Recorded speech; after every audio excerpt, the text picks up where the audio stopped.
每個禮拜返4日工，入職有24日年假、14個月糧、夏季休假補貼等等呢啲我哋發夢嘅時候先至夢見嘅福利，咁樣嘅懶人制度會造就一個點樣嘅國家？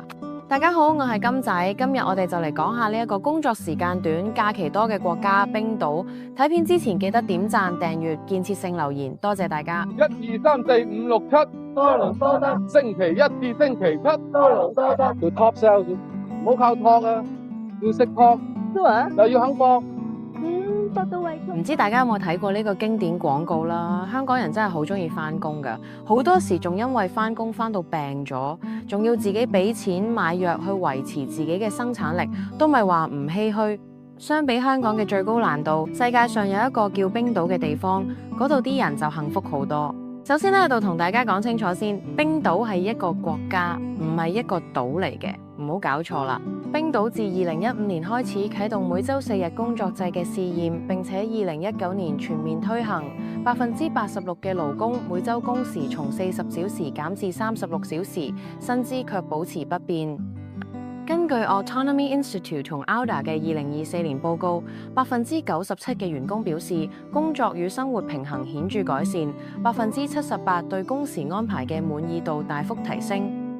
更加令人驚嘆嘅係，冰島2023年嘅失業率僅為3.6%，經濟增長率達到5%，超越多數北歐國家。其實4日工作制喺冰島嘅成功並非偶然，而係大家團結協力嘅成果。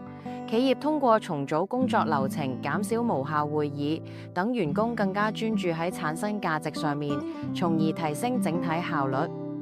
同時，冰島嘅文化係重視性別平等同家庭價值，縮短工時令到冰島嘅男性承擔更多嘅家務責任，女性則獲得更多全職工作嘅機會，實現社會嘅平等同進步。此外，企業同工會嘅緊密合作，確保咗人工唔變。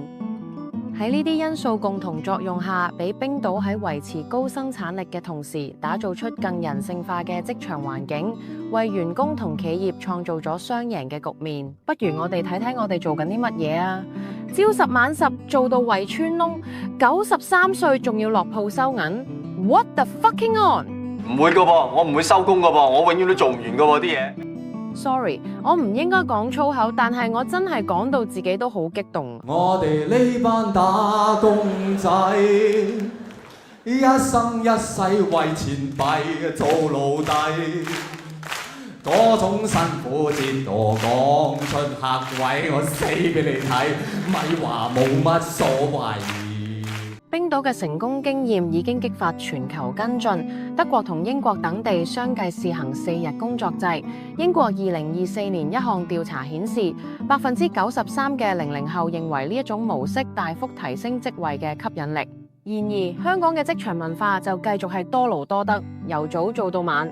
我之前見到有個40歲左右嘅朋友已經日日都要食好多營養丸去維持自己正常嘅身體機能，呢啲真係叫5勞7傷㗎。冰島嘅案例證明，投資喺員工身上嘅嘢唔單止可以提升士氣，仲可以帶嚟長期嘅經濟回報。只不過話又要講返轉頭，我哋有我哋自己嘅核心競爭力，我哋要行有我哋特色嘅發展道路，我哋係唔會照搬歐洲嗰套嘅。香港人撐住啊，記住返工唔好遲到啊，拜拜。